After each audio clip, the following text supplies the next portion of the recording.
would be amazing. That way she can see your lovely faces.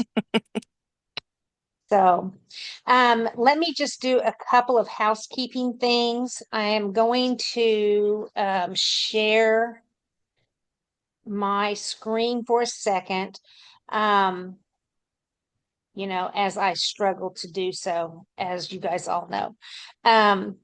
There we go.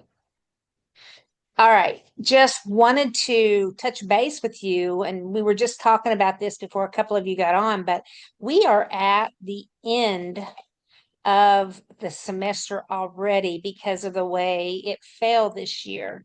And so I want to, I don't know what just happened, but everything just went blank on my end. I want to make sure that you guys see what we have left for this semester.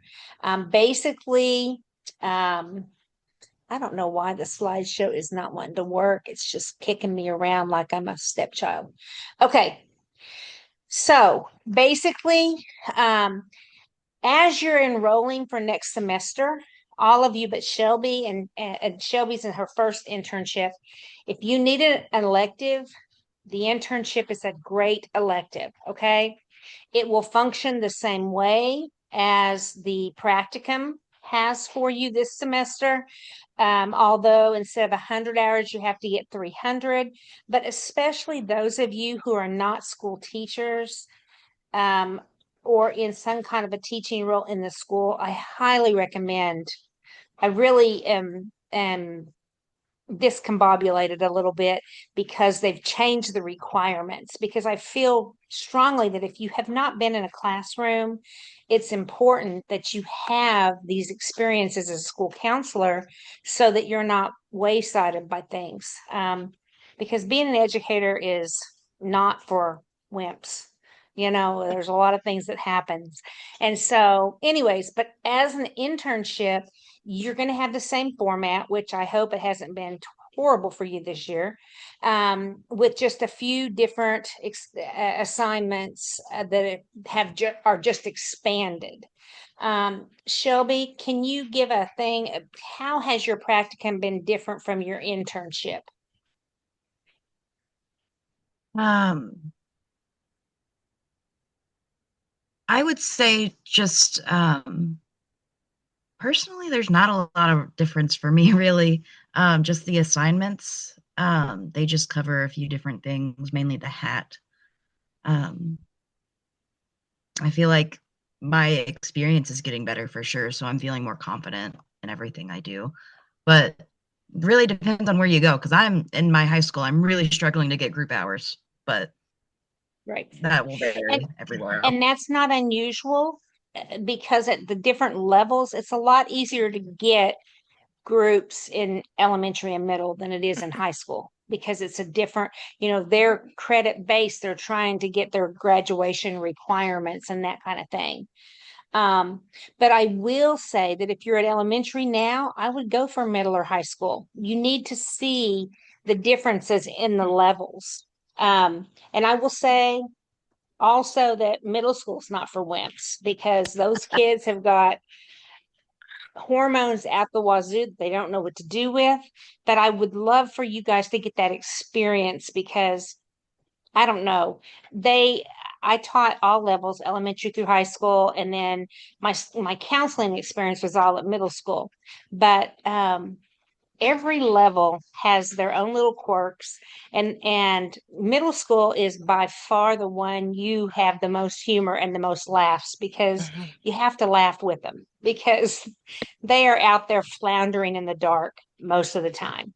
And I was a seventh grade counselor, and their heads just spin. And I was asked one time how I could be a seventh grade counselor, and I said, because my head spins with them. And you got to be one to counsel one. So anyway, so I highly recommend, because I know you guys are enrolling for your spring semester, and I would highly recommend that you consider a different level. I know it's easy to be comfortable in the site you're at because you've gotten the flow going, but just something to think about. And if you choose to stay at the same level, that's your choice. that we don't designate what level you should do. Okay? Does anybody have any questions about that? By the way, this is not a talky crew, Diane, just so you know. Gotcha. All right, so look, guys, all the assignments we've had this semester, this is all you have left. I need all of previous assignments. If you're behind on assignments, try to get those in by November 6th. And I know some of you have had a slow start with your groups or your classroom guidance, but try to get those in by November 6th. Your HAT Phase 4 is also due November 6th. I sent out the presentation schedule for the next couple weeks. Your third video recording self-evaluation is due by the 24th. And then the only things left are your final supervisor assessments and your hours log. I need your cumulative and your weekly and your HAT, and you're done. I mean, this semester is all but over. So, and next week we will enjoy the presentations. You're to find a little clip that you want to present. It can be your individual, your group, or your classroom guidance. You'll give us a little history as to why are you doing this, and what was your preparation, and then we'll watch your clip. And then we'll all talk about, what are the strengths we see from you? What are some things that you might have done different, which doesn't mean that what you did is wrong. It just means, that collaborative view is so important. I will tell you that I never did a group classroom guidance or individual session the same, because you have that element of personalities, you have that element, and as you're doing the groups and things, you're going to go, oh man, this is a better way to do this. And so keep those files so that you can just update them. Does anybody have any questions about the assignments that are coming up? You guys are all knocking things out of the park. So, all right. Well, that being said, let me unshare, because I am sure that Diane probably has something to share. Oops, I hit the wrong button as usual. Stop the share. You would think after this many years I could do that, but all right. So let me introduce Diane Herrick. So Diane was definitely my go-to person. Anytime I had a problem with the teacher, a fellow administrator, another counselor in the district, a student, didn't know what to do, Diane was the one I called. She was like all ears, and she was always there. And I will tell you that everybody in the building felt the same way. No. All right. She has got a wide variety of experiences, and I want you guys to just pick her brain tonight. All right. As far as professionally, Diane, I can't tell you all the titles, but I'm going to start them and you can kind of finish them. But she has been the head of the American Psychological, correct? Or Kentucky No. Kentucky. Kentucky Association for Psychology in the Schools. It's Yes. So the she's state school been, psychology association. yeah. So she's been the head dog in that, but you are active in the national as well. I'm So Kentucky's delegate right now to the National Association. yes. So, I mean, she has got a wealth of information that she can share and knowledge. And how many years have you been doing this? I mean, you're old as 28 and a dirt, so I half. know it's, I know. I started in the late 90s. So, yeah, yeah. yeah, 28 and a half years. So, any questions you have, ask her, because she's got answers, I promise you. So, Um, Diane, if you want to share your screen, feel sure. free. I have two things I wanted to share. One is about crisis response in general, and then one is more about trauma and handling trauma with students. So, any preference over where we start? Nope, this is your dog and pony show. Go for it. Here I am without a dog or a pony. All right, let me see here. I'm going to go ahead then and start off with this. Let's see, with this supporting students of trauma. Let me see if I can do this. Do it as a slideshow or not. I can't. Of course, it covers everything up here. Okay. This is a presentation that I did with my colleague and best friend, Miss Delay, who's another school psych in Jefferson County. We did this a couple of years ago, so I'm a little rusty on it. It's getting to be that time of year where things really pick up at school, so I apologize. I haven't had a chance to go back and like tailor this down or shorten it. But we did a presentation for teachers and counselors about supporting students with trauma. And I'm just going to kind of go through this and hit the highlights. And if it's helpful, I'm happy, Julie, to share this with you to send out to your students and share. It's got some, a couple Absolutely. years old, but it's got some Kentucky specific information and just some good background on it. I will let you know too, first of all, it's after working hours. So anybody, you're welcome to pick my brain. I don't know how good the pickings are this time of night, but I'm here for you. Also, this presentation was a co-presentation and my co-presenter is not here with me tonight. So some of these slides that were hers, um, I'm going to be winging it with you, but I can at least try to expose you to some of this. Have you all had much experience so far with trauma or much instruction about trauma and how that affects kids? Somewhat, sort of. Okay. Head nods are good. Thanks. Okay. So, of course, this was like a 2-hour presentation, and I'm not doing that to you all, but we talked about some different things here. Just defining trauma, the different kinds of trauma that there are and how those might impact students differently depending on their developmental level, their chronological age, their other experiences they've had. But trauma results from an event, is experienced by an individual in certain ways, and it has lasting effects. And so there's a graphic here about stress and how stress can build up over time to accentuate the trauma, to make it to bring it back up again. So most people, if you have stress, you're able to just have a quick response to it, and then you quickly return to your baseline. Tolerable acute stress, it might take you a little bit longer to try to recover from that. Your body's active alert systems go active for longer. You might need more coping strategies. And if it was a really severe stress, you might not ever quite get back to your baseline from before. So think about this in terms of your students who have multiple traumatic events or things that they've witnessed or experienced. Their baseline of calm may be slowly building up over time and getting higher and higher, and it's hard to ever get back to that original. With toxic stress, you're looking at multiple stressors going on. It's more prolonged. This is when you go through the ACEs, the adverse childhood experiences. If you have those without the mitigating factors and the protective factors, that can exacerbate the stress. And it depending on the age of developmental age of a student, a child, it can disrupt the brain and body development. So it can cause some long lasting changes. And then with post-traumatic stress, sometimes that will begin as a normal response, but then you have issues with the new situations that come in and trigger that initial stress response, of course, that can bring back those same feelings. So crisis, just to distinguish, a crisis is the event, experience, or condition that leads to the danger or potential for danger, and trauma is the result of your reaction, of the person's reaction to the crisis. So we can have all 6 or 7 of us can be in the same room having the same crisis experience and all come away with different levels of trauma based on all kinds of factors that go into it. Different kinds of trauma, that some are more traumatizing than others. Generally natural disasters, accidents, things like that are a little bit less traumatic for people, but when they're intentional things like fights, shootings, things like that tend to be more spontaneous, unpredictable, that makes it harder to cope with.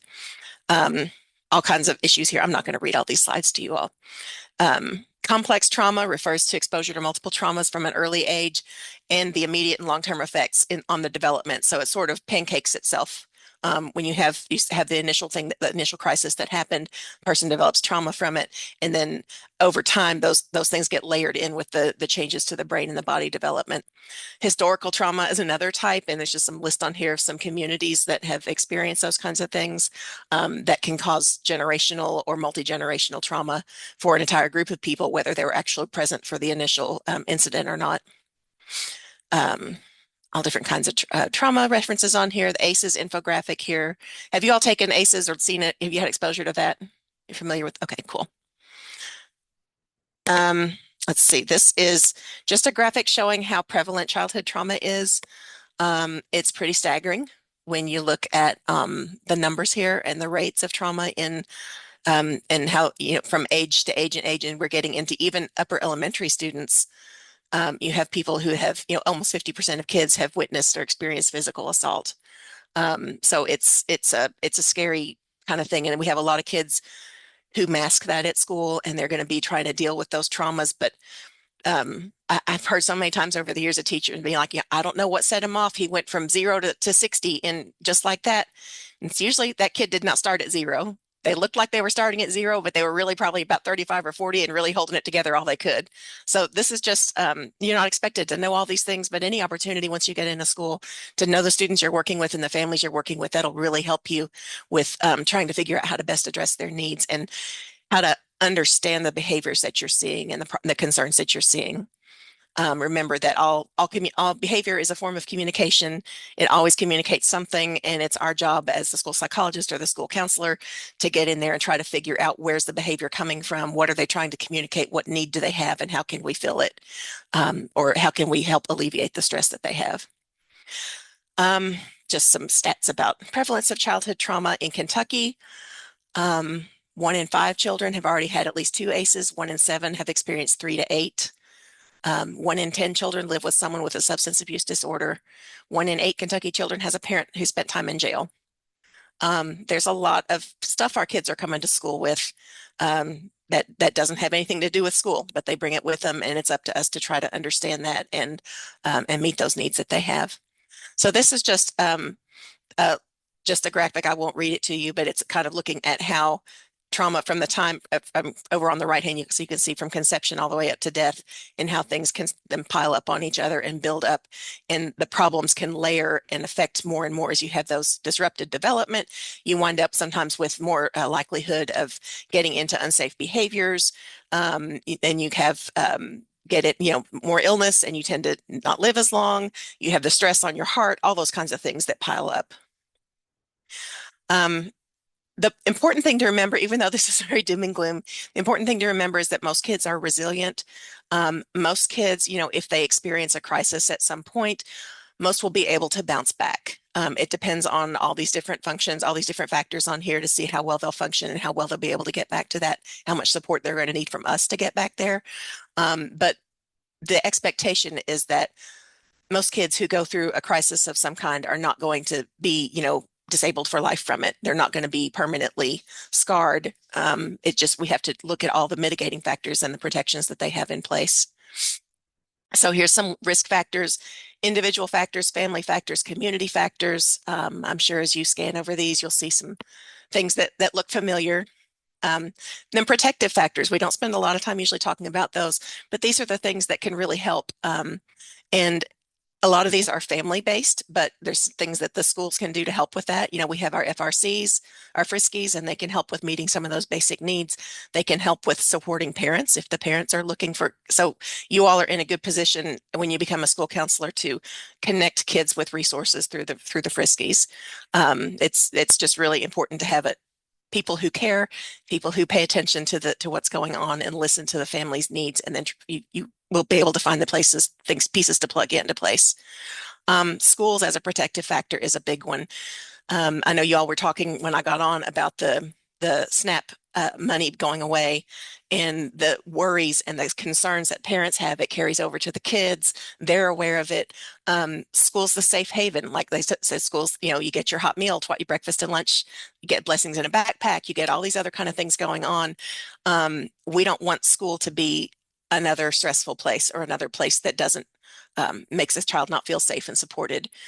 We all know, just beyond being good humans, that we want kids to feel safe and supported. That helps them learn better and helps them grow and thrive.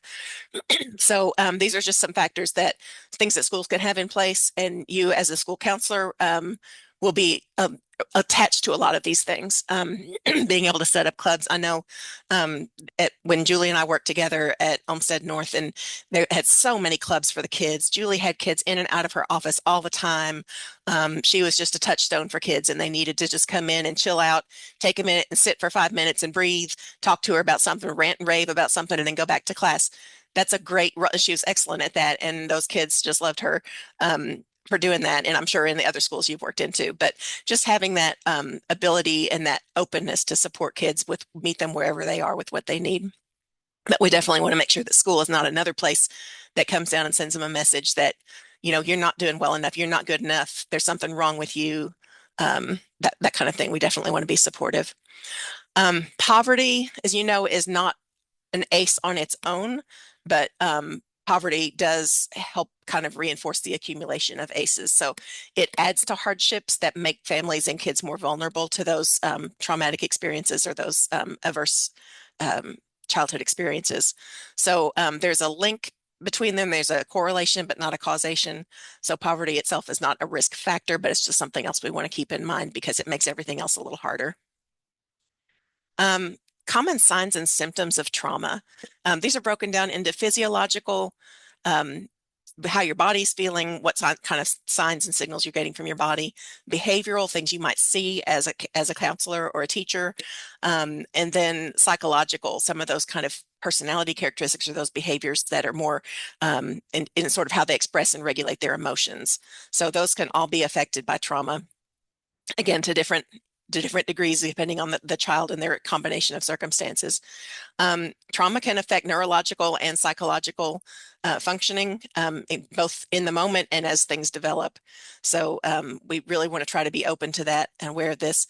Now, this is some awesome stuff that I don't remember what these QR codes went to because this was my friend Misty's slide. So, but she had a really good explanation about the vagus nerve and the brain and the hormones and how that works neurologically. I'm not sure if those QR codes are still active or not, but I'll send this to Julie and she can share with you all and you can experiment. If they're not still active, Julie, let me know and I'll try to get back to whatever those resources were. But one of the things, this is good. It's good. Most of this information is here. So you heard about, fight or flight. When you get in a crisis mode, there's actually fight, flight, freeze, and fawn. Are the four kind of options that we go through. And so sometimes I think the fawning is something that we don't think about right away, but it's when you get those kids who are people pleasers or adults who are people pleasers and they just want to smooth things over and make everything okay. If they're stressed out, they think there might be a problem, then they're going to try to jump in and help. And that might look like a really good coping skill. And oh, what a great, but that's the kids' coping skill for themselves. It's not that they don't really necessarily always have the skills to actually help, but their desire is to help and smooth things over and make problems go away. So the vagus nerve is really cool biologically because it sends signals throughout your body. It connects your brain to your nervous system and sends out all the signals. And you know how one of the things I like to explain, and I don't remember now honestly if it's on another slide. I think it might still be supposed to. That nerve sends signals when your brain experiences the panic or whatever the crisis is that startles you or upsets you. It sends the signals out to your body and makes your body start to, your hands get clammy, all those physical symptoms we talked about, physiological symptoms and psychological symptoms, all those things start happening in your body. But the vagus nerve goes both ways. So we don't just have to take what it gives us. So that's why when we tell kids, to take deep breaths, that is sending a calming signal back up through the vagus nerve to the brain and helping to kind of counteract what your body's impulses are. So it's a really neat tool to know about and understand why some of those things work that we try to teach kids, maybe deep pressure sometimes, something like that. Those physiological things, those physical things that we can do to try to help kids cope, it works because of the vagus nerve. It's transmitting signals both ways. Sorry, I nerded out a little bit on that. So this is a little bit more about the 4 trauma responses and some examples and how kids might communicate, how that might look, how it might show up in someone if they're experiencing one of those reactions. We're not going to worry about that. This is more brain stuff. This was Misty's part. She gets all into it. I honestly don't remember all the details of it, and I don't have her notes for it. So this was not my intention to give you this whole thing. I want to skip ahead some. Brain things. Okay. Let's see. This was something I did want to point out about trauma and deficit thinking, just to be aware that we don't prejudge people based on their circumstance. And, there is no such thing as an at-risk student. There are students who have risk factors in their lives, but it's not the child. It's not intrinsic to them. So instead of looking at, oh, all these things are wrong, and I'm sure that you hear this from teachers and and other people in the schools, sometimes the parents. You say, well, so-and-so's really having trouble with this. Oh, well, it's because of this, and it's because of this, and this doesn't work well, and this is bad, and blah, blah, blah. And they give you all the reasons. That is not helping the kid. That doesn't help us get them anywhere ahead of and help solve the problem. So just making sure that we are not falling into that trap, because it's really easy to admire the problem and say, oh, well, that explains it. But you can have 100 reasons listed, but you still have the problem. You still have the issue that you're trying to fix. So just trying to keep in mind that we don't subconsciously look at kids as that's just how it is. Poor kid, poor guy. That's awful. Shame, shame. We're going to try to do something about it. So yeah, it can lead to us lowering expectations for a kid if we think, well, they've got all these other factors. We can't ask them to rise up to here. We're just going to have to, lower and not expect so much. When we lower our expectations, they don't rise above them generally. It's part of making school that safe, supported environment to where kids feel like they can do their best. This is a link to Hacking Deficit Thinking. It's a wonderful book about focusing on student strengths instead of, well, it's like he says, what's going from what's wrong to what's strong, and trying to find those keys to help with your individual students with what's going on with them. Some videos here. Oh gosh, I'm not going to take your all's time to make you watch videos, but these links will be in there when you get this copy of this. Trauma, we know, can affect academic and cognitive skills. It can affect behavior, social emotional functioning, emotional regulation, patience, attention span, all those kinds of things. And then there's also secondary trauma, which is compassion fatigue. When you have people who are helping and hearing about everything, that's you all. You're going to be hearing about things from kids and you have to be mindful of the impact on you, because it can pile up on you as well. The guiding principles of trauma-informed culture. You just want there to be a sense of safety. You want peer support, empowerment of voice and choice. Pay attention to cultural, historical, and gender issues, be trustworthy and transparent, and collaborate. Make sure that everyone is mutually benefiting from what's being set up in the as far as your school culture. Oh, we have a triangle. We're going to skip the triangle about that. This was an activity I think that we did. So, but this is really good. We won't go through this right now, but just thinking about some of these, if you've been a teacher or you've been around teachers, you've heard oh, he's just lazy. Oh, he's just disrespectful. They're seeking attention.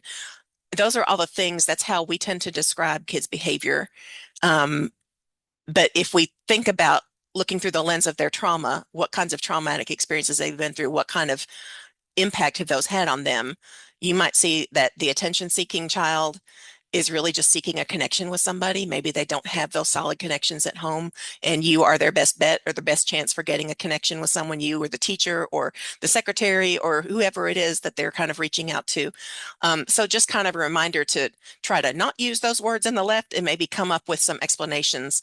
Why might that child be coming across as manipulative? Well, maybe they feel completely out of control with things at home, and so they feel a little bit more secure if they try to make choices at school. It might not be the choices we want, but they might be trying to kind of, it seems like a power play almost with the adult in charge, because they just don't have any opportunity, no vote at home, no ability, whether it's because the parents are being too domineering, or whether because the parents don't have the resources to give them choices. So sometimes it's a matter of looking at those things. You see the lazy kid or the unmotivated kid, maybe they don't have a place to sleep. Maybe they are dealing with, they've come from a refugee place and they're dealing with PTSD and they're not resting well. You just don't know what their circumstances are until you really look into the history some. So that's just a quick reminder, not to be preachy, but just to, there's a reason behind, like I said before, all behavior is communication, and we just got to try to figure out what they're communicating. This gets more into the ASC intervention framework, how you can put interventions in place to deal with attachment, self-regulation, and competency. I'm not going to spend a whole lot of time on this, but I will again share the slides so you'll have this to look at.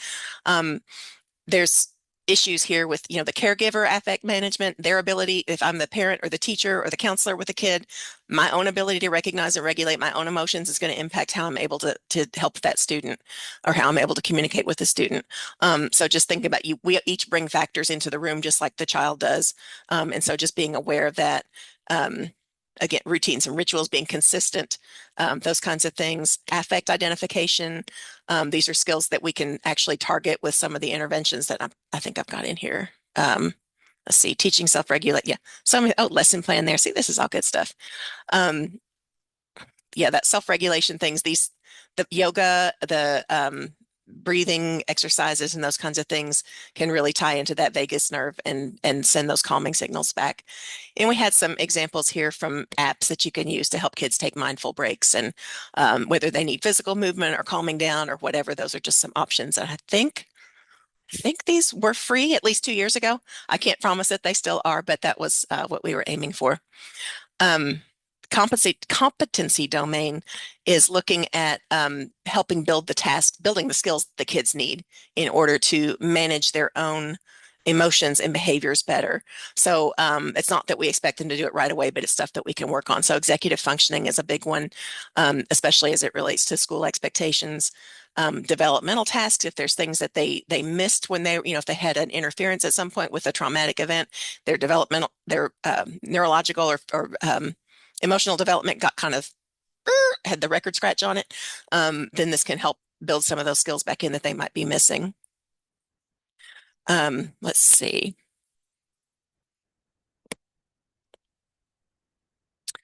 I'm not going to take your all's time to do this activity, but it's something you could work through on your own. Just a example of a student who had some behaviors in class that were concerning, and how you might apply the trauma, like we talked about the trauma glasses, when you see kind of what her background is and where what might be troubling her, might be causing things. So this is just kind of like, this is the left-hand column. I keep pointing to my screen like you can see me. The left-hand column, the staff perspective, is like those without the trauma glasses. Oh, she's being lazy, she's not motivated. The student perspective, what might this child be thinking? How might they be perceiving everything? Because the student's perception of stuff is at least half of the formula. We don't know just, the same behavior. You could have 3 or 4 kids doing the same thing. All might be coming from different places and communicating different things. So it's really key to try to build those relationships and get to know what the students, how they're seeing things and how our behavior might be perceived by them. And then the staff perspective with trauma glasses on, once you know all those pieces of the puzzle, what we were trying with Maria, why might that not be working? And what other things could we try that might be more helpful? This is one of my favorite graphics in here. There's a video on here. I don't know if I can play this right now. This YouTube video down here. It's an excellent little cartoon animated video that compares executive functioning to being an air traffic controller, which again, in the news, how timely, because we know that they are overworked and underpaid or not paid, and understaffed. So pile on the extra levels of stress. But talking about how the executive functioning in your brain is kind of like that air traffic controller. They see all these things coming into their view, and they have to decide what's important. What do I need to deal with first? What needs to be next? What can somebody else deal with? What isn't important at all? Because in addition to airplanes flying around, there might be other things going on in clouds and hot air balloons and whatever else. And you just have to sort it out. And it's a very busy, load heavy demand. So, these are some things that you can do to help kids with executive functioning challenges. It's a nice little worksheet, and that this QR code up at the top with the arrow under it will take you to that website, so you can see all that. More executive functioning resources. There's so many good lessons that you can build in for guidance, if you're doing guidance in the classroom, if you're working with a small group, depending on what your situation is. But again, I think these are all free. At least they were a couple of years ago. So they're good resources that have been looked through, and they're really practical for all different ages of students. This is a great little poster too. This Pathway to Success is a great website, but just some things about illustrating how we're building executive functioning skills. What are some things we're doing? Illustrating perseverance and flexibility and task initiation, taking that first step. So I just like this. It's kid friendly. It kind of helps make things a little bit more. Sometimes the things we talk about executive functioning, that's not easy for kids to like wrap their brain around. It's not like talking about numbers and colors and shapes and objects and think that this is up here. So I like the illustration aspect of it. That can kind of help them access those concepts a little bit better. These are some things that we listed as possible classroom accommodations and things that you might be able to help facilitate as a school counselor. Maybe helping with scheduling things, um, providing breaks, looking at their schedule. And if you know that morning is their worst, then don't overload them in the morning, or if afternoon's their worst, put their more challenging classes in the morning. Looking at, having a crisis pass, preferential seating, that kind of thing.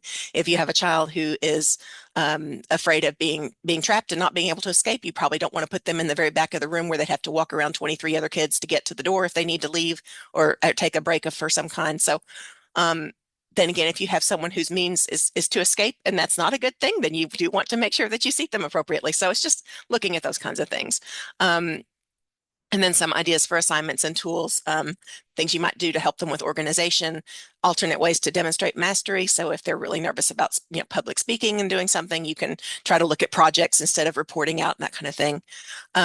Just being aware of their trauma triggers and is really key to being able to help prevent more instances of trauma coming up and making things worse at school.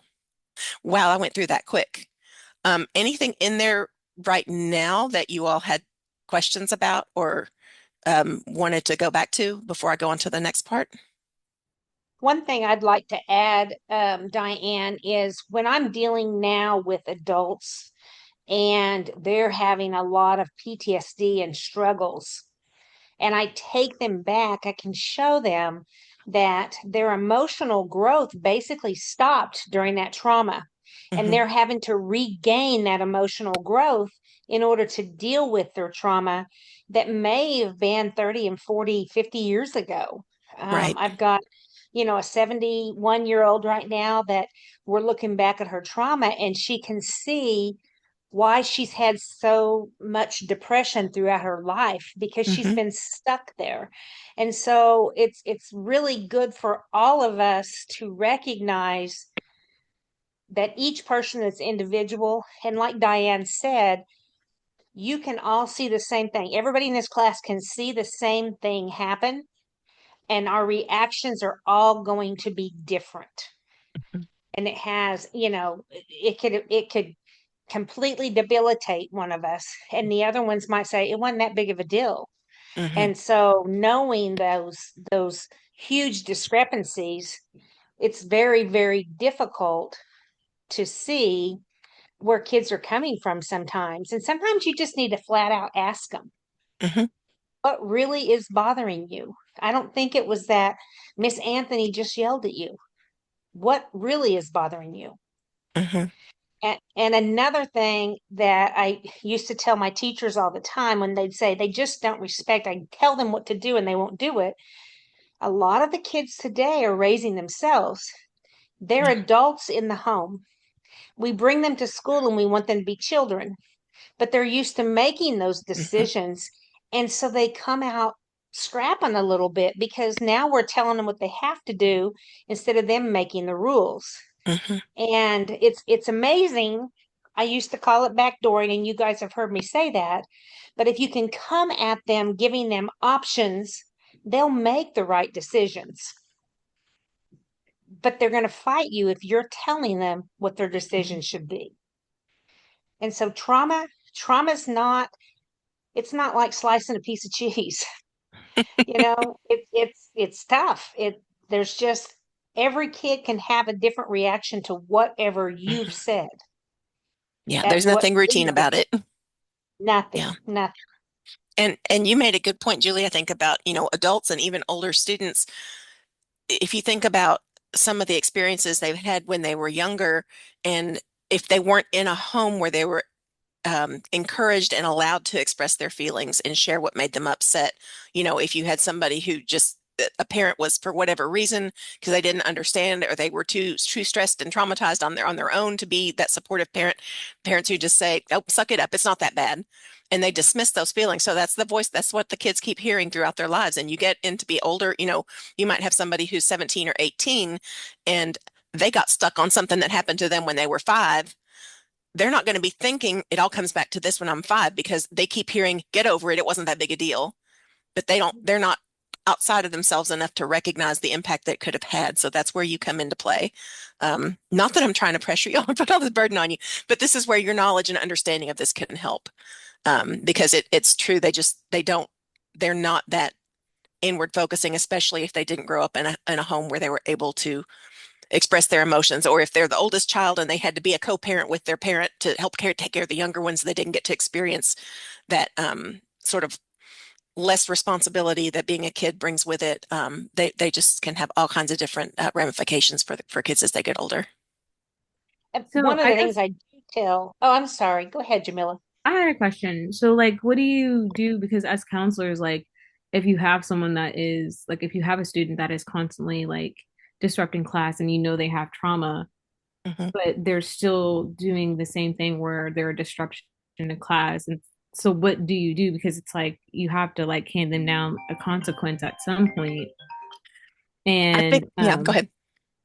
I guess my question is just like, how do you handle that, especially like whenever they're still disrupting class, they're becoming a disruption to the Mhm. students, and then the teacher can't really, they're constantly giving redirections to the student. And Mhm. it's like almost like an everyday thing, even though like, you know, this is being addressed on the side outside the classroom. Right. Yeah. That's a great question, and it's very real life. I'll give my take on it, and then Julie can chime in and fix whatever I've said. But I think you're absolutely right. There has to be some kind of consequence, but I want you all to remember that consequence does not mean punishment. It doesn't have to be something negative, but there has to be some response to what they're doing. Obviously, if they're disrupting class and the teacher can't get through their content, other kids are losing learning time, we can't allow that to continue. But it's the way you frame the consequence could be totally different. You could, like Julie was saying, if you try to almost kind of corner them and say, "What do you think you're doing? That's not how we behave in this class. You know better. We've told you not to do that." That's not going to help them. They're not going to say, "Oh my gosh, you know what, Miss Williams, you're right. That silly me. That's not how we're supposed to act." That doesn't work. So we have to meet them from a place of understanding and kind of give them a little time and space to explore those needs. Once you've kind of established that relationship with a student and you've kind of established that pattern of looking at, like she said, what's really going on, what might really be causing the stress, what's going on, and what are you trying to communicate? Once you make that connection with a kid, you hopefully will not be having to have that long drawn out conversation every time something happens. You can get sort of almost develop sort of a cheat code with them or a cue or something just to kind of remind them, hey, and reinforce some of those vagus nerve strategies. Reinforce some things when they start to feel this. Talk to them about what they're feeling in their body. What signals are they getting from their brain? What can we do to change that? And kind of giving them those tools. So you're teaching them coping mechanisms. That's assuming that this is not just a kid who's acting out because they don't want to do math. If it's a real significant, actually trauma triggered problem, there's ways that you can build that relationship, and you won't have to be pulling them out of math class every day for 30 minutes to calm them down. You can kind of develop those shortcuts with them. And I will say that some of the methods sometimes, I mean, the teachers could tell you, my teachers could tell you, I wasn't really a traditionalist. If you have a kid, let's say you have that kid, it's not trauma, he's just misbehaving, he hates math and he doesn't want to do it. Hand him a whiteboard marker and let him write on his desk, and you grade his stuff from his desk and he gets to wipe it off, versus doing it on paper and turning in the paper.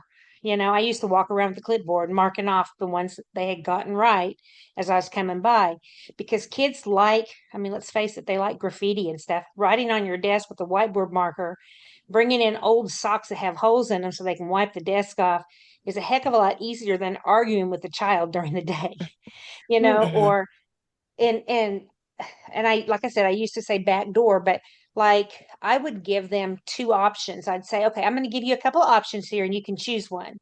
And so like, just this is an example that I was on the third floor as a teacher, and I would say, okay, I'm going to give you an option. You can either sit down in your desk and do what you need to do, or I'm just going to throw you out the window.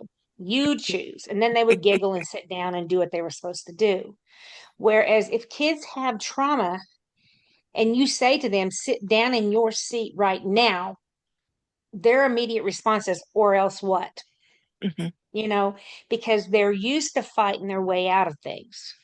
Mhm. And so if you can give them options that are win-win options for you and they can figure it out, you're so much better off. And And that giving builds them that that trust. place. Yeah. Absolutely. And then giving that place, like Diane said, I used to have kids in my office all the time, and they would stop in and say, "Hey, how's it going?" And I'd say, "Hey, how's it going with you? Things going well today with Miss Anthony or today with Miss Harden Riley?" And they'd go, "Yeah, today wasn't so bad." And then they would go on their merry way. Hmm. It was just giving him that place to come and land for a minute to 2 minutes on their way wherever they were Hmm. going that made a huge difference. Sometimes it was 10 seconds. Like I would be in Uh, her office and we'd be having a meeting or talking about something. Bell rings, the door flops open. Miss Williams, blah, blah, blah, blah, blah. And she'd be like, uh-huh. Okay, go to class. Go on. You're fine. And she knew the kids so well and they knew her that she could just decide, Usually I okay, would who needs say, to "Get come out of back and see here." me in 5 minutes? Go, get to class. You're going to be late. And they just needed that. She's somebody there who cared about them. And just that little moment, they didn't have to stop in there. They didn't need anything, but they checked in with somebody that they knew cared about them. And gosh, for a while she had her dog there.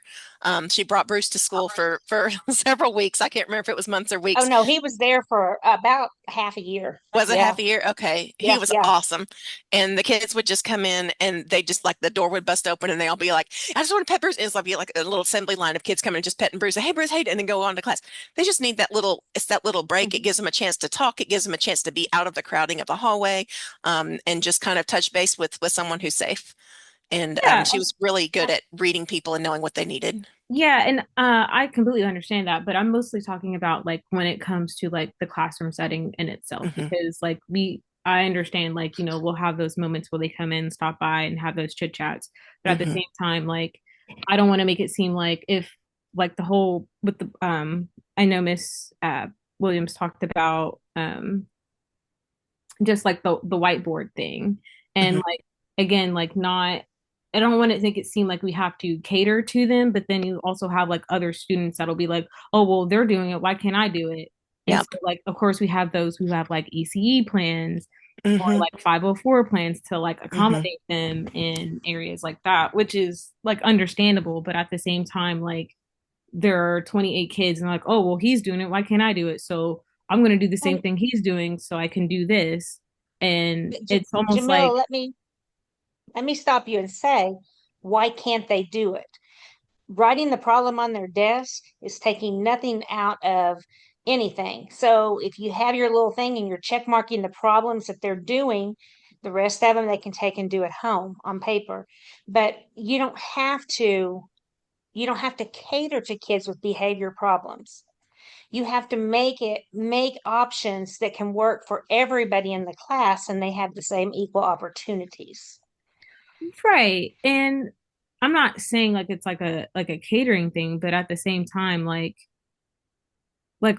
yes, we give them options, but then it becomes so where you like, and again, like maybe this could like I'm not a full teacher, but I also like teach classes now in like full like I think my highest class right now I have is of 28 kids, and like they feed off of each other. And so like even if you're like, hey, stop doing that, you start doing instruction time again, and then they're feeding off of each other. So it's more like really like when you get one person to calm down, then you have one of your trauma kids that are like you're trying to manage them and you're like, oh well, can I step outside? You can't have them step outside because who knows where the student will go. And then Mhm. of course you're trying to get them to like, hey, let's calm down and let's try and get this figured out. So like it almost like I'm not trying to make it seem like it's gentle parenting, but at the same time it sounds like it's gentle parenting. But I like for me, like as a counselor, like of course I'll be like kind, like, have that like understanding for them. But like we also have to have that understanding of like what's happening, because at the end of the day, when we're talking about students with trauma and we're helping them with trauma as they get older, we don't want them to go back to being like, oh, this happened to me when I was like 8 years old. And which is understandable. Like, hey, like that happened to you, but like using it as we don't need that Crutch.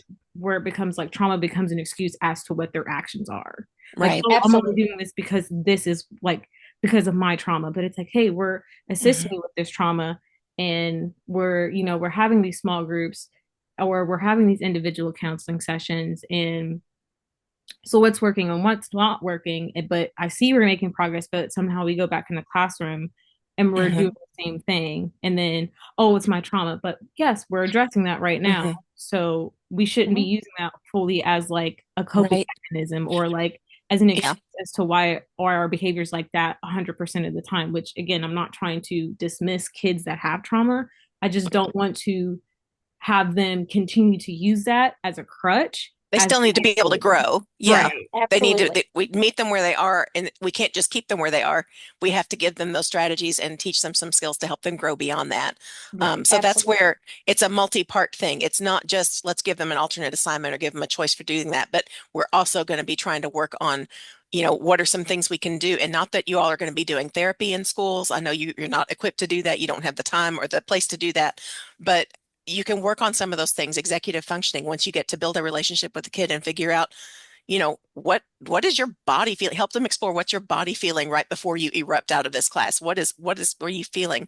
Talk to them about, especially depending on the grade level, the age of the kids and the developmental level of the kids, you tailor that discussion. But if you're working with middle or high school students, you can have some good conversations with them about, neurology and psychomotor symptoms of things going on in your brain, and how emotions feel in your body, and how you can take control of those, and you can work with teaching them those coping skills. Because you're right, obviously we don't want to start them in sixth grade writing on the table, and then when they're a senior in high school they're still whining because they can't write on the table.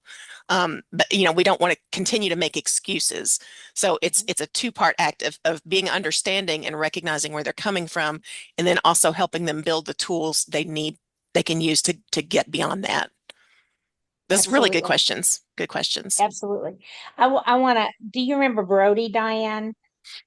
Not off the top of my head. It's been a Well, while. you will, as soon as I say.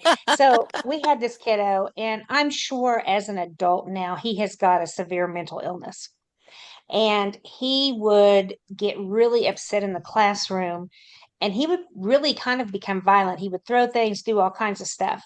And so the teachers and I worked out a thing where he was getting ready to lose it. He would leave and come to my office. And they would just call and say, Brody's on his way. And he would literally come into my office and turn every single stitch of furniture upside down in my office. Now, let me tell you how he did it.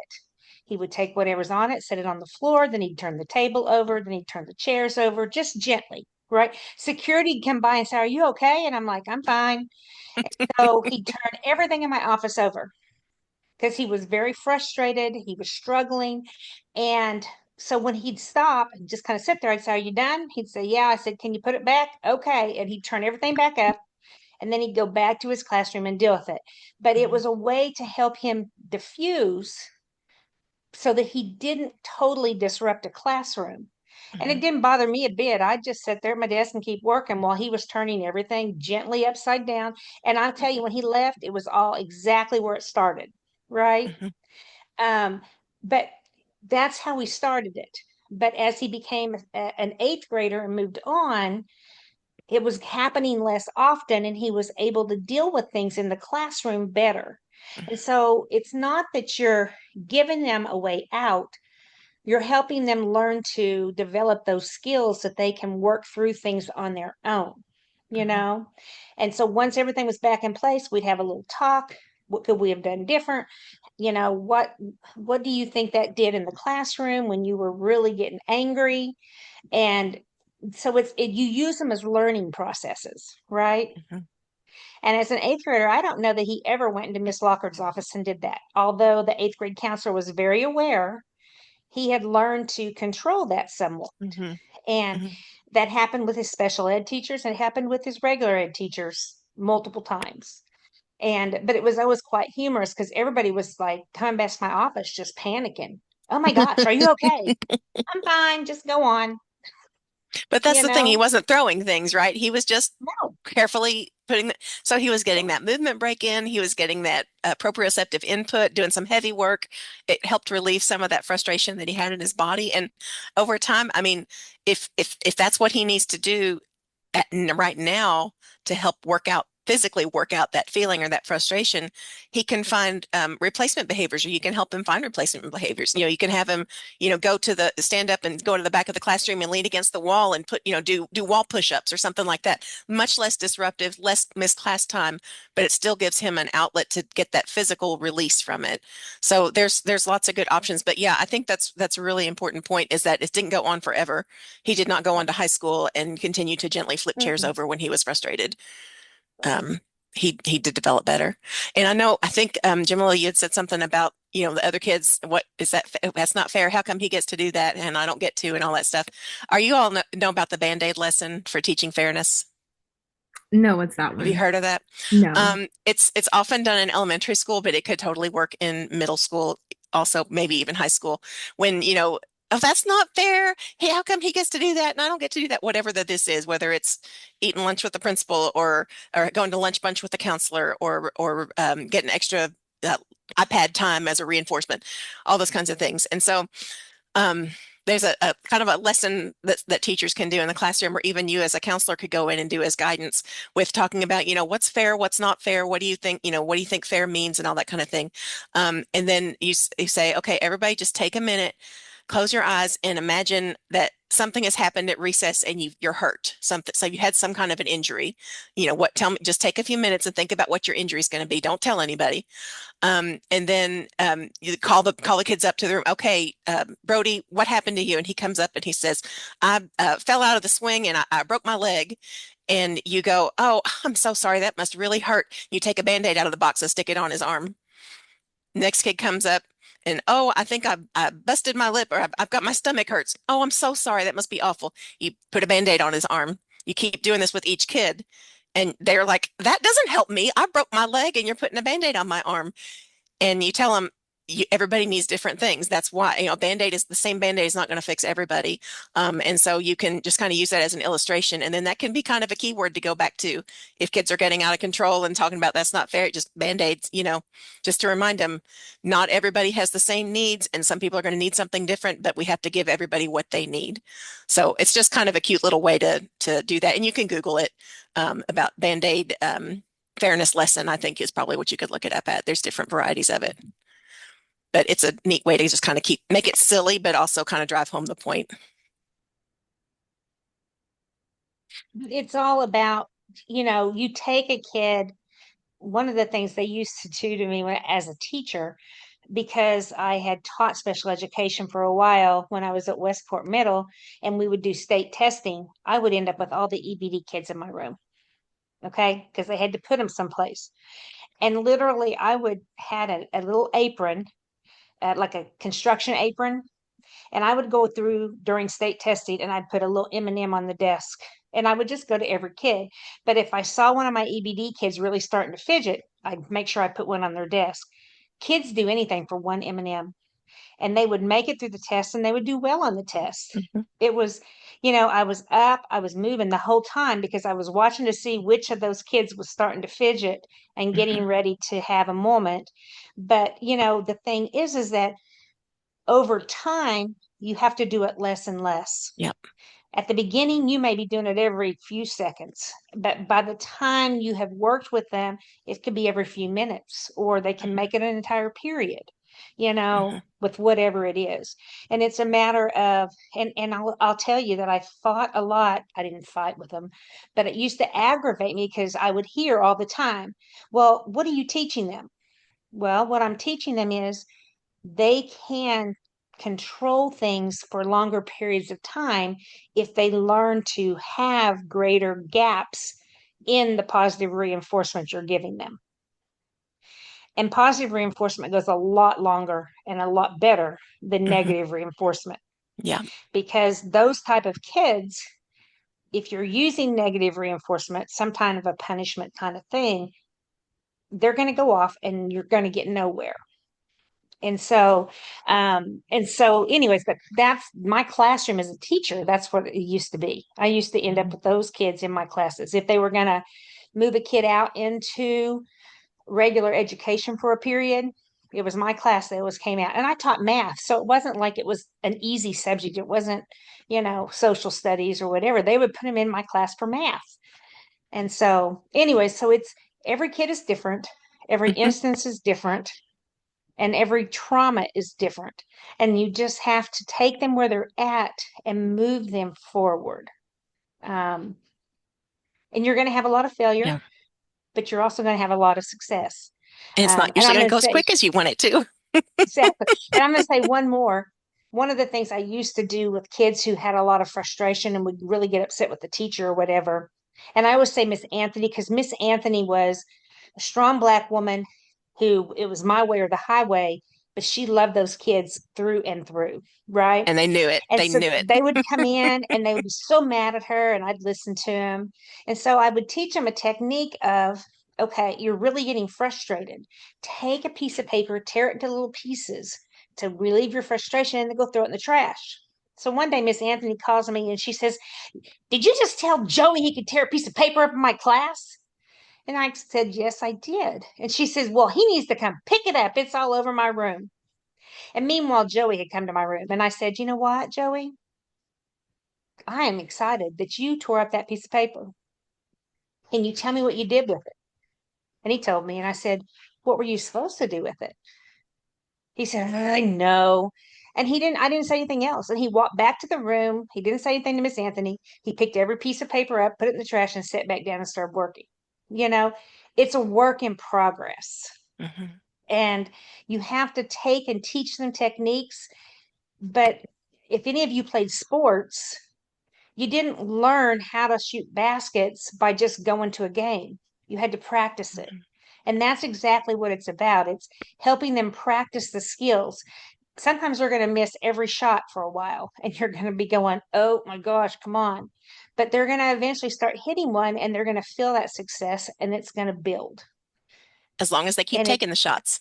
as long as they keep taking the Yep. shots, and that's Yep. exactly right. And so sometimes it's not great. Sometimes you may not have a good connection with one of your kids, Mhm. and another counselor in the building might.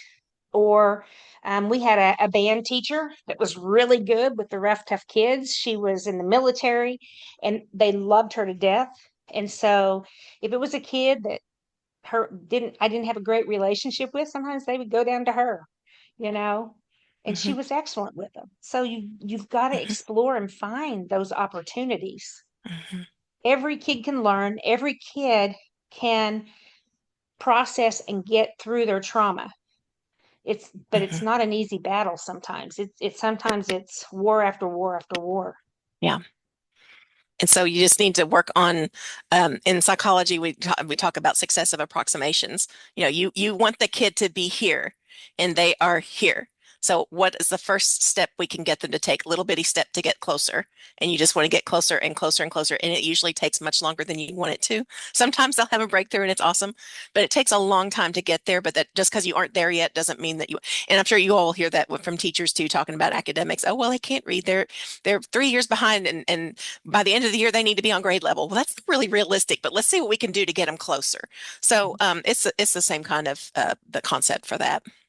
And don't expect it to keep coming up. You're going to have times when it's going Oh to yeah. bounce back down, Mm-hmm. Mm-hmm. and you're going to start pulling your hair, Mm-hmm. going, "Oh, they're Yep. going backwards again." But it's like that, 2 steps forward and one back kind of Mm-hmm. thought. Kind of It's like when you're trying to kind of lose like weight. that's where I was just coming from. It's weight loss. Weight loss never goes doot, doot, doot, doot, doot. It goes doot, doot, doot, Nope. doot, doot, doot, doot, doot, doot, and you just have to be Yep. ready to hold on for the whole ride of it. But you want to see that line of best fit that's coming up, Mm-hmm. Mm-hmm. Yeah. So, all right, go ahead, Diane. I'll shut up. Okay. No, no, no, you're good. I have one more thing I wanted to share. Let me see if I can get this to work. This is going to be quick, especially compared to the last one. So this is a little information about crisis response. Hold on. My little boxes are stuck behind the thing. Okay. This is a quick little overview about Prepare. Has anybody ever heard of Prepare? As far as Julie, I know you can put your hand down. I know you know. Prepare is the national model for school-based crisis prevention and response. And so this is put out by the National Association of School Psychologists. I have been trained in Prepare for 14 years, I think. I'm also a trainer of this. So I'm part of our crisis response team for the district where I'm a lead, so I'll go out and help coordinate. So this is something that's kind of put in place. There's lots of parts to it. There's things about trying to mitigate risk factors for schools and for kids to experience crisis things, trying to minimize the possibility of a crisis happening. But what I'll talk to you a little bit about is what we do once a crisis has happened. JCPS has training in place. We've got probably maybe 100 and 200 or so people across the district who are trained with crisis response. So we have school psychologists, school counselors, friskies, school social workers. We have some of our multilingual learners, instructors who are trained in that if we have kids with different language barriers. So we have a wide variety of people we can call on if a crisis happens. And it could be something like, a death of a student or a staff member. It could be a natural disaster. It could be I had one a couple of years ago where there was a shooting down the street from an elementary school where the kids were out on the playground at recess and they all heard it and saw the police cars. So any kind of a traumatic event like that happens. But in schools, Jefferson County schools have definitely done a good job being proactive over the last probably 8 or so years of building up their own school-based mental health teams, their school-based crisis teams. So they have their school counselor, their frisky. They have a lot of them in Jefferson County have a mental health practitioner, an MHP, who is assigned to that building either full-time or part-time. And then they have their admin team. So they've got people in the building who are really pretty well equipped to handle this. When a district level team might come in is if there is an incident that impacts the people in that school to the extent that they're dealing with their own trauma response to it. They're dealing with their own emotional being off kilter, being off balance, and not being able to step in and be a comfort giver because they need comfort themselves. And we had an example of that. Probably one of my most poignant ones was at the middle school where Julie and I worked, and we had a teacher who died by suicide. And I didn't know that teacher. I didn't have a personal relationship with him, so I was able to step in and be the lead for that response. We were there for 3 days. We had therapy dogs coming in. We had probably across the 3 days, probably had 20 to 25 different responders who came in to help support the students and the adults. It was really painful, and it was really hard for me seeing people that I loved and cared about so much, so hurt and so raw and vulnerable. I didn't mean to make myself cry, but there's supports in place, especially in Jefferson County, which is what's so wonderful. There's a lot of districts that don't really have anything like this in place. If you're aware of the shooting at Marshall County High School, shooting in 2018.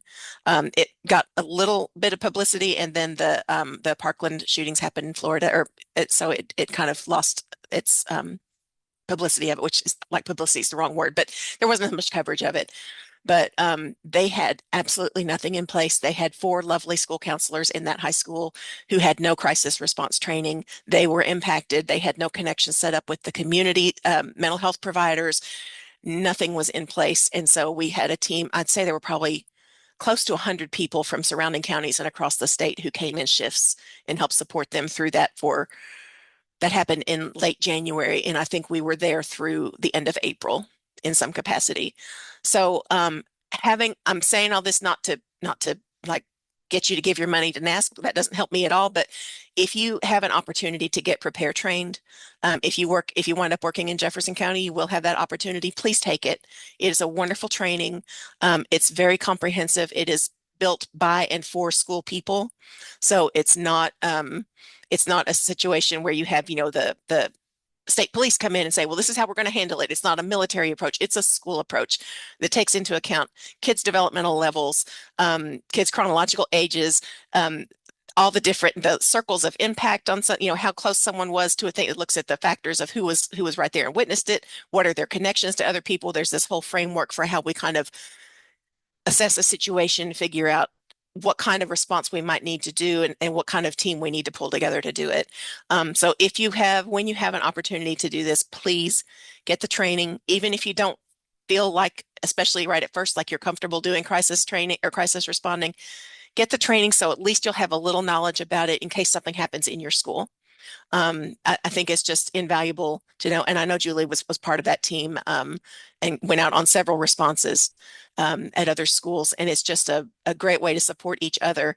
When you're in the thick of it, you really can't, like when our school was affected, everybody, principal to secretary to custodian, all of us, everybody was impacted. And there wasn't anybody, like the school's mental health team, as awesome as they weren't in a position to be helping each other and supporting the other staff. So it's just really great to have this training just in case. It Sadly, in most places, it's not a matter of if you need it, but when you're going to need it. So please, if you ever see something with prepare training, and it will come up, they offer it in Jefferson County at least a couple times a year. Sometimes they'll offer it at outside conferences and things like that, but take advantage of it because it's really, really good. And it's a long training, it's detailed, it's in depth, but you will leave it feeling like you've got tools in your tool belt to help you and help you support your colleagues and your students if, when the time comes that you need to use this. So I'm not going to, well, I probably talked over a lot of this stuff. You probably don't need me to tell you why schools need this training. But there's, it makes such a difference, having experienced a crisis when the schools were prepared for it, literally and figuratively, they were prepared for it versus when they're not prepared. It's just night and day. And if you have a well-trained crisis team who can come in and kind of help handle the crisis response part, that frees up the teachers to keep teaching and the principal to keep leading administratively. And it allows the school, because a big part of the crisis response is trying to get people back to their normal or their new normal as soon as possible, so that they're not, when they're ready to, not to rush them through it, but just to get them the support they need, and then try to get back to regular things. And I remember with Marshall County in particular, the students were saying, after they'd come back to school and been in school for like a week, and we were still having all these counseling things and stuff like that, and the classes were watching videos and not really learning, and the kids were getting antsy, and they were like, we would like to get back to work. We'd like to get back to schoolwork. We have things we want to learn. And just coming here and sitting every day and doing these busy work things is not helping. So that the goal is always to get things back to normal as soon as possible. So if you're part of a crisis team, you can have the opportunity to come in and help normalcy come back as soon as possible after something like that. Prepare talks about both physical and psychological safety. I think I said earlier on when we were talking about trauma, half of the battle, or not the battle, but half of the formula is the person's perception of what's going on. So you may be able to look at it and say, oh, that was just a car that backfired. You're fine. We're all safe. But if a kid has witnessed gunfire before or witnessed gun violence and heard those noises and they associate it with something else, you telling them it's fine, that doesn't change how they feel about it. So there's a lot of really good material in the Prepare curriculum about how to model that and how to handle and respond to those things.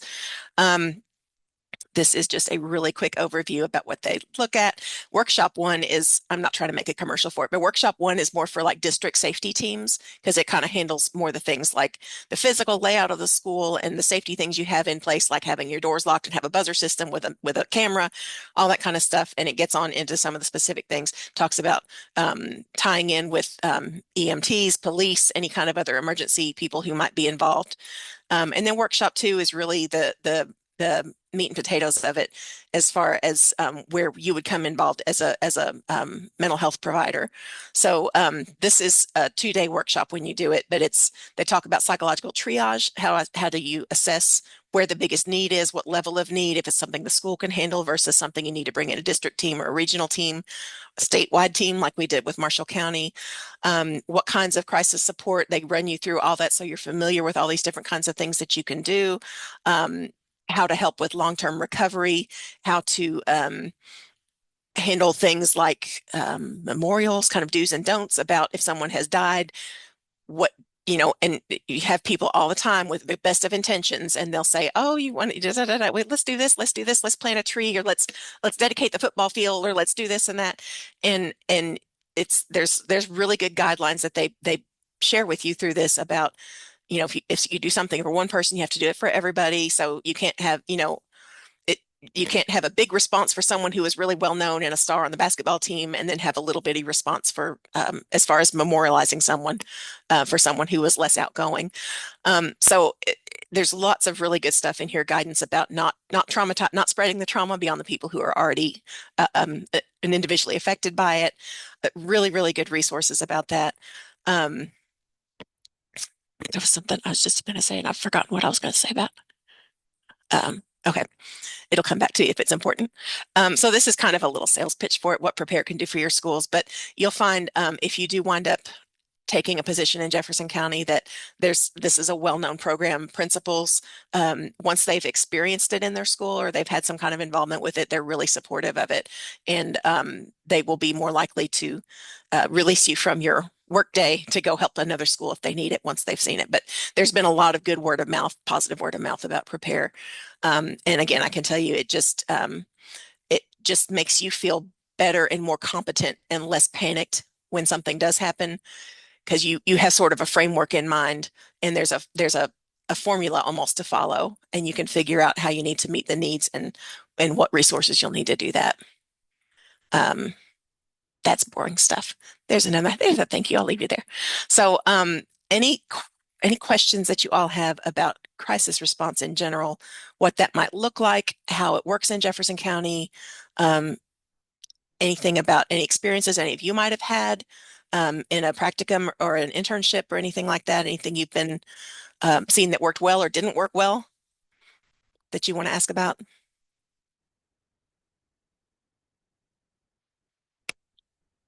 Okay.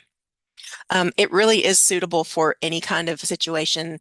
We had a group of school psychologists who went to Morgan County. I think it was 2012 or 2013. They had two really bad tornadoes that came through right in a row in West Liberty, Kentucky. And it was right around the same time the Henryville tornadoes in Indiana came through. It was the same set of storms, and they lost an entire school building. It was devastating, and they had one school psychologist, well, a half-time school psychologist. He worked for Morgan County and another county. So our state association came out and trained people really, really quick in this. And we went out and helped. We had people in every school for like a week while they were getting things reoriented and going again. So it was really, it's all kinds of situations where this can come up. I will say I still have my bright yellow backpack. Oh, it's With my so stick handy too. I never use it anymore, but I still have it because you'll get this really nice backpack. Yep. Yep.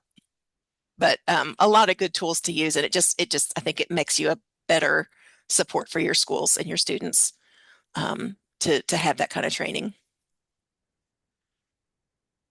So, what kind of questions do you guys have? Anything that you have a question about? No, it was really, I'm sorry, Shelby. You sure? Yeah, go ahead.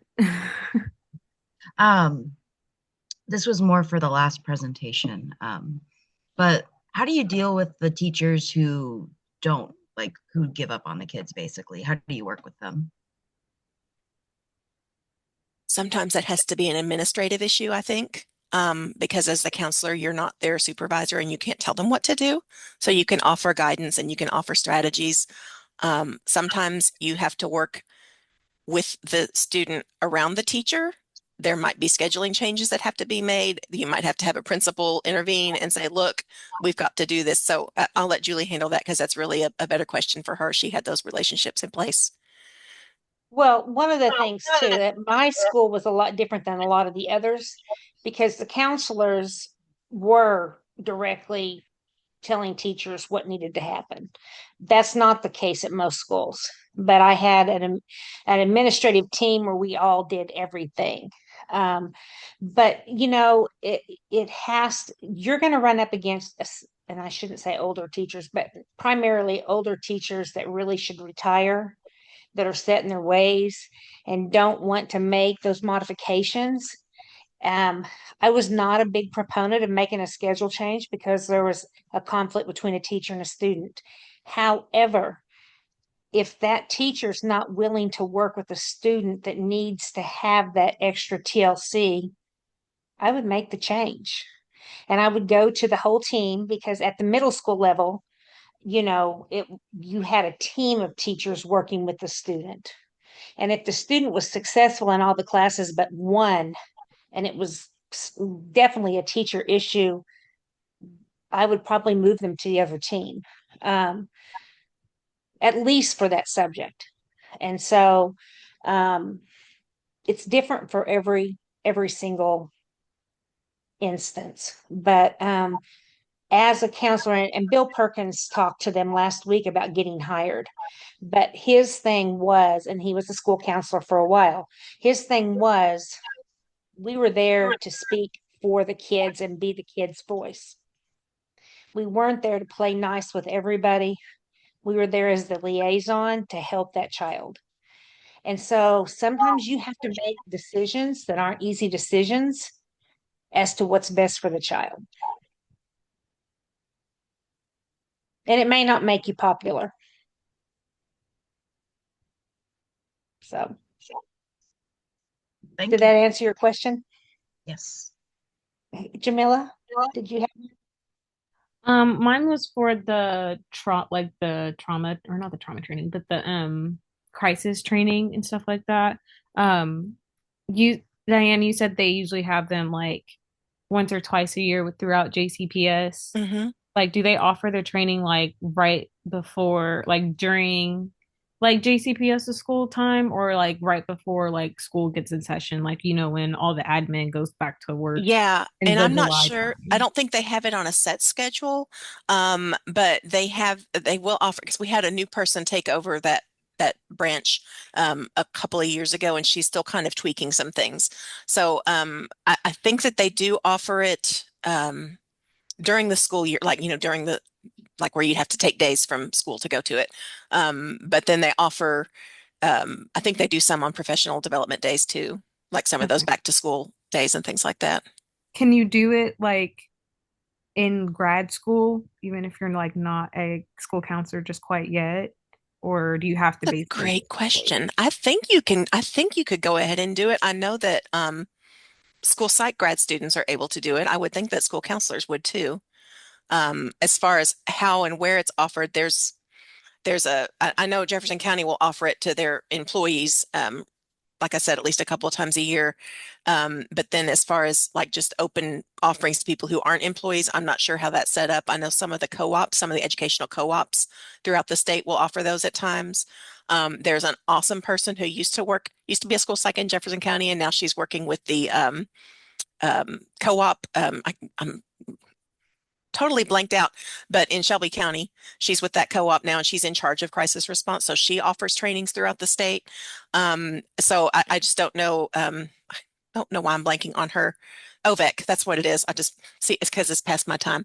The OVEC is the Ohio Valley Educational Cooperative, and so she's their crisis response chair for them. And so she offers trainings. I don't know how often she does those. Sometimes there's a cost associated with them. I mean, there's always a cost because there's materials cost and that kind of thing. But as far as if a co-op is sponsoring it, sometimes then it will be free to members of that co-op. So if you work in a county, or maybe if you're going to school in a county where that co-op is part of. So I'm not really sure how that works with students, but as far as where to access trainings, you can look up on OVEC. I can send Julie her name, the contact person, and Yep. she can probably answer those questions better than I can. Yes, that would be great because I'm kind of Hmm. interested in doing it maybe like Hmm. prior to graduating and just like already having it there, Hmm. or just like Absolutely. having it as like a resource. So like if I wanted Yeah. to do it like in the summer or something like that, I Hmm. could be trained because like again, like you never know like when Right. situations happen. Um, Hmm. so yeah. And that is a good selling point for hiring.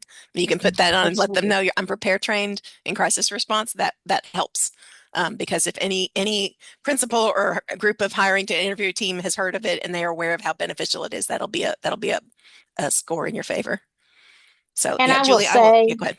every school needs people that are in crisis Hmm. prepared, trained, or crisis prepared, trained, because Hmm.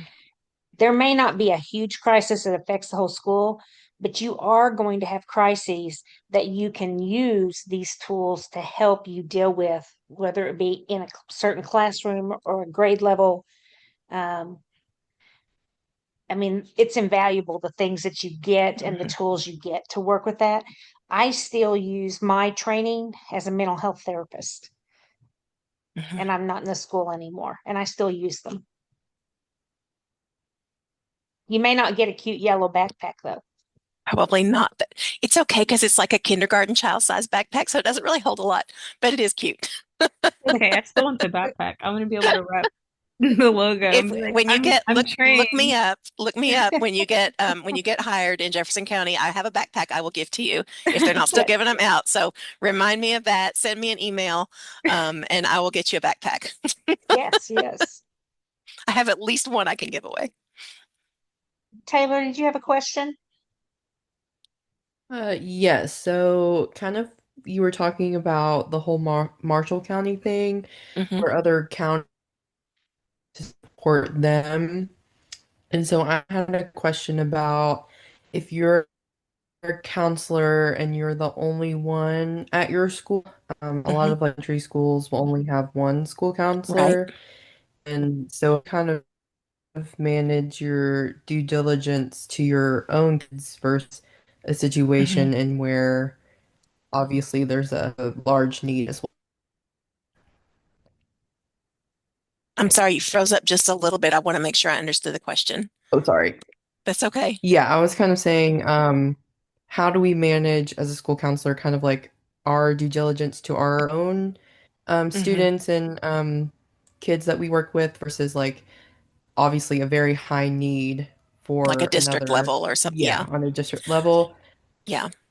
And that's a great question because you do have obligations. It's like I think there's some people, administrators and people out there who think that the crisis team is just sitting like a fire extinguisher in the glass box waiting for the, break it and we'll come out and do it. You've got other things. You're very busy. You've got other stuff you're trying to balance. I think that's going to be on a case by case basis as far as where that need is going to come in. If you have something like a weather related natural disaster, your whole district is probably going to be impacted. Everybody in all their buildings, whether it's their home or their school or their kids or their students. And so that's a time when then the prepare model would tell us we need to bring in outside resources. But there might be other things. There might be a situation going on where a student at the middle school got in a car accident and died. You're a counselor at the elementary school, not the school where that kid went. That kid doesn't have any younger siblings at that school. It's not going to impact your school environment as much. And so, or maybe not even at all. You might have a handful of teachers there who say, oh, I remember him, or I had, whatever. But it's not going to be an active crisis for your school. So if that's the case, then you would be freed up to be able to go to to support another school and with a greater need. Again, balancing with what your other responsibilities are. It's not like you're just going to be sitting there waiting for the call. But I think, the other thing you have to consider too is if something happens that directly affects your school, like I think about our teacher death at Olmsted, um, as trained and prolific as Julie was, she was not in a position to be leading a crisis response then. So think about your own personal, the impact on you if something happens in your school and your students are affected, your colleagues are affected. You can't come in and be the hero and Mm. say, okay, I'm going to come and fix this for everybody. You're going to need to pull in your district resources or your co-op resources, depending on what size of a district you're in. That's why it's so good to have teams, district-wide teams trained in this, because you just have to take yourself out of the emotion of, even if it's not related. Like when we had the tornado response in Morgan County, and our association president was trained. She knew all the stuff about prepare. Um, at the time, her mom was in the hospital with a life-threatening illness. She was like, I can't emotionally be there and do this. She had to take herself out. And that's part of the being prepared, is to recognize with yourself whatever factors are going on. Am I in the right headspace to do this? She decided she was not. So she didn't go with us to Morgan County. She stayed back and she manned the phones and the computers and was like the switchboard operator connecting people to things. It was a very important job and she did it beautifully. But she knew she was too emotionally vulnerable to be on site with people who had these huge needs. So it's just a balancing act, and it's just trying to figure out kind of how you individually are impacted, as well as your students and the staff you're responsible for. And I will say, Taylor, you may not be able to give an entire day. You may Mhm. have some responsibilities in the afternoon, but you could go for a couple hours in the morning because you Mhm. can see a lot of kids in a couple of hours. Mhm. So, and I will say the principals I worked with in JCPS were very open to letting you respond. Um, we had 3 counselors and we would talk between us as to, could you cover this for me?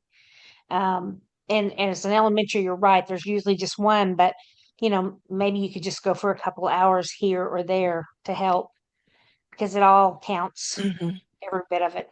And it's not always just face to face with kids. Sometimes so many situations have come up over the years, dozens and dozens of crisis calls that I've been on. And sometimes something happens over the weekend and everybody kind of already knows about it by the time they get to school. Sometimes we are in the classrooms breaking the news to students. We're in a faculty meeting at 7 in the morning, breaking the news to staff so they can have some time to kind of react and cope and get themselves together before they're responsible for kids. So sometimes it's just sitting in and being present for those things. If you have a high school junior who dies from a sudden illness or something like that, we might send the school counselor and 1 or 2 crisis team members into the student's classroom and follow their schedule all day long and be there to just kind of monitor kids and see who might need support and pull them out. We might do some class-wide intervention and just sort of give some information out to the class, try to answer questions, try to squash rumors, that kind of thing. So it just really depends on what the situation is. But Julie's right, it's not always an all-day thing. It's the 3-day thing that we had at Olmsted was an anomaly. That was a really unusual thing to have a response go on for that long. But that's what we needed when the whole school was affected. But for a lot Well, of and times, this, just having, go ahead.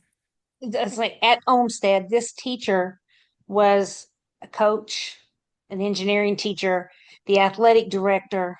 He had been Mhm, there a long time. mhm, And so we weren't just dealing with kids, we were also dealing with staff because the mhm, staff was like, we didn't see it coming. We didn't mhm. have a clue.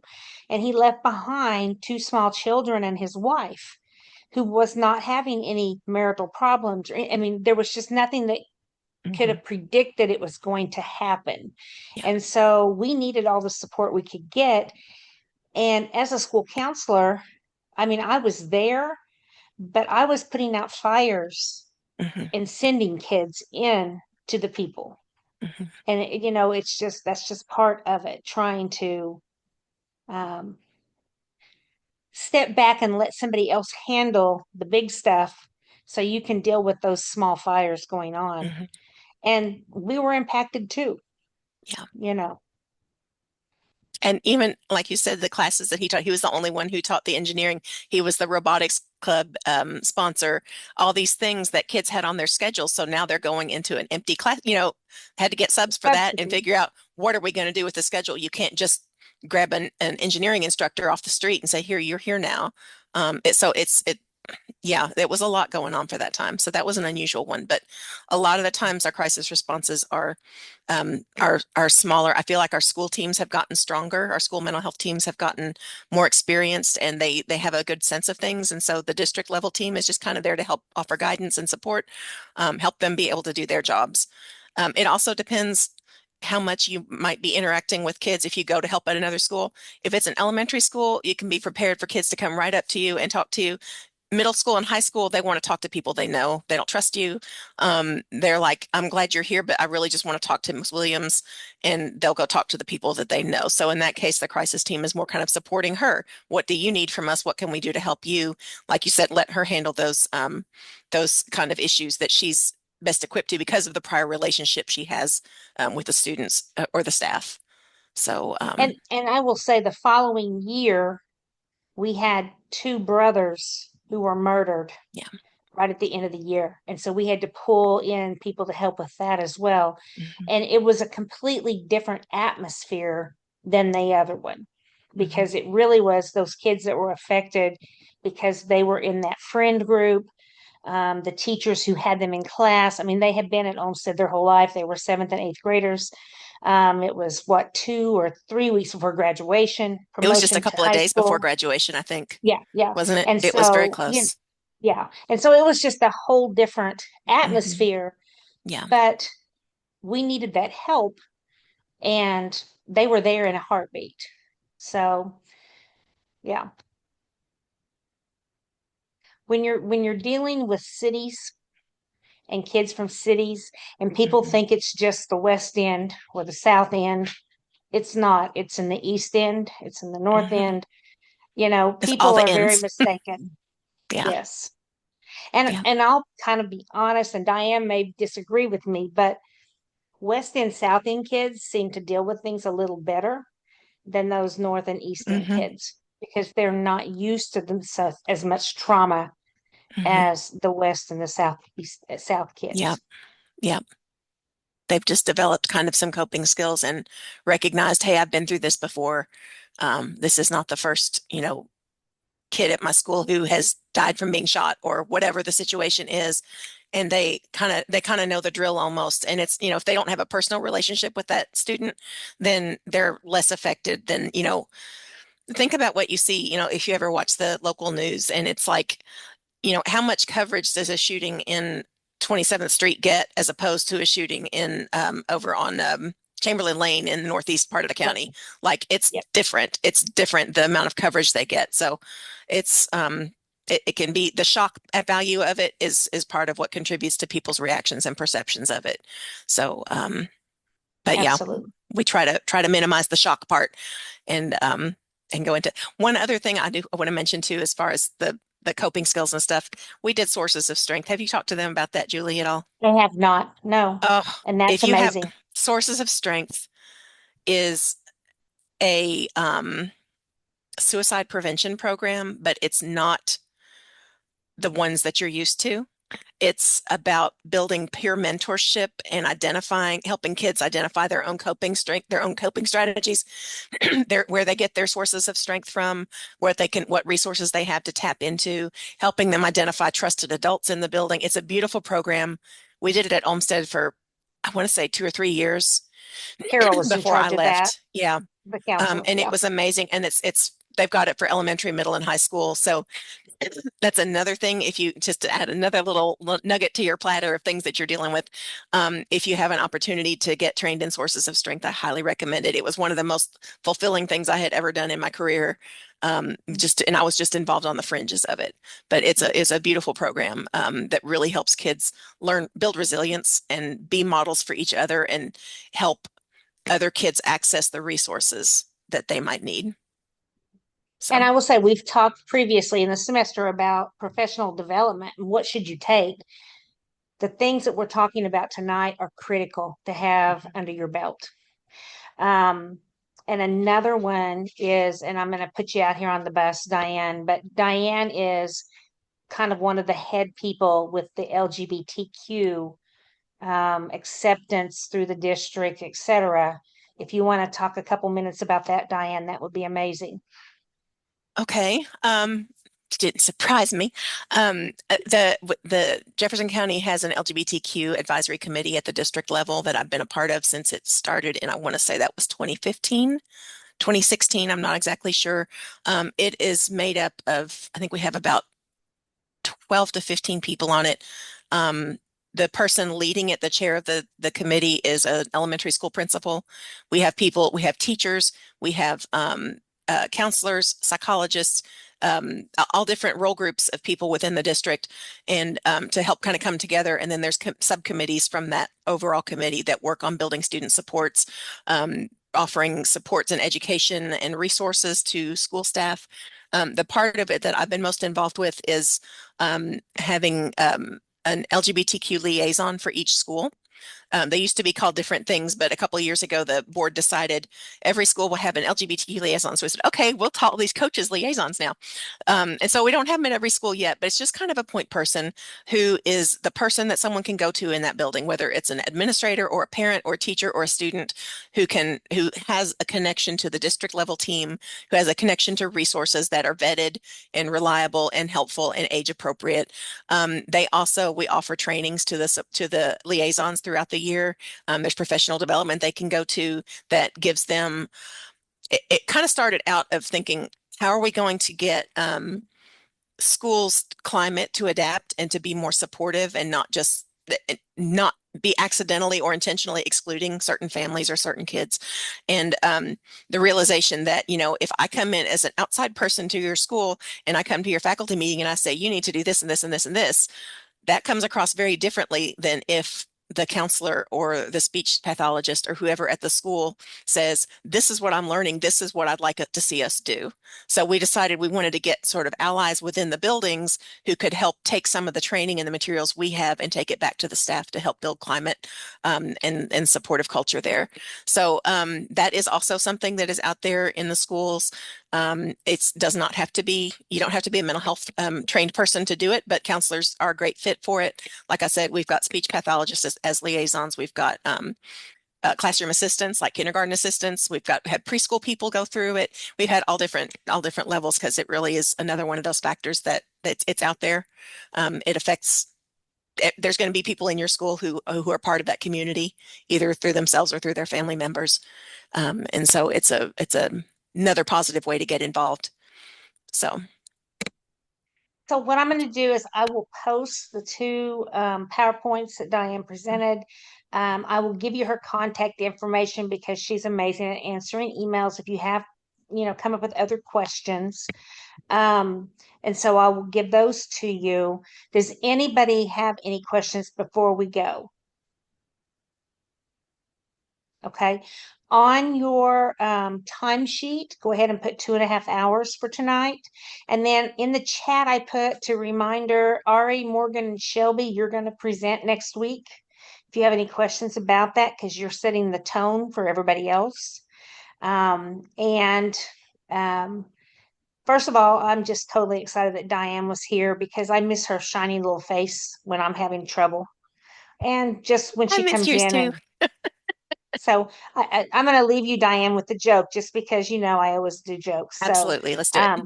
So this little boy, he was in Sunday school, and the teacher was talking about Adam and Eve and how Adam needed a wife. He needed somebody to be there for him, and how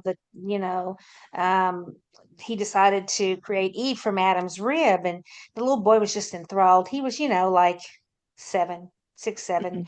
And so anyways, and he loved it, and he went and told his mom all about it. And then about a week or so later, he's in his bedroom and he's crying, and his mom goes in and he's holding his side, and she said, "What is wrong?" And he says, "I think I'm having a wife." Oh, There you Lordy. go. Some things never change. Yeah. Or I could tell you one more before we go. Okay. So, at my age, when I, total gray hair and everything, you always say you want to be a Walmart greeter. And so this lady decided to become a Walmart greeter. And so, she's like, "Welcome to Walmart." And people are coming in, and she's greeting them. And as they're leaving, "Have a blessed day." And so, about mid-morning, this lady comes in, and she's got both fingers going in two kids' faces. And they're probably about 10, 6 years old. And she's just going on and all the way up to the Walmart greeter. And so they get there, and the Walmart greeter says, "Welcome to Walmart. What beautiful twins you have." And the lady stopped, and she looked at her and said, "Have you lost your mind? They don't look anything alike. They're not even the same size. Why would you even think they're twins?" And the lady says, "Well, I was just having trouble thinking that somebody could sleep with you twice." Oh my goodness. She probably didn't keep her job. Probably not. Not a good job for you either. I would recommend No, against it would that. not be a good job for me. I'm the one that sits in the mall and laughs at people because they dress weird. But yeah. So, all right, guys. Well, I will see you next week. We are wrapping it up, and you guys have a great week. And remember, prayers for Ari because her husband's in the hospital from having a car wreck right before class. So, all right. My goodness, yes. Talk to you guys soon. Bye. Bye. Bye. Thank you. Thanks, Diane. You're welcome. Bye.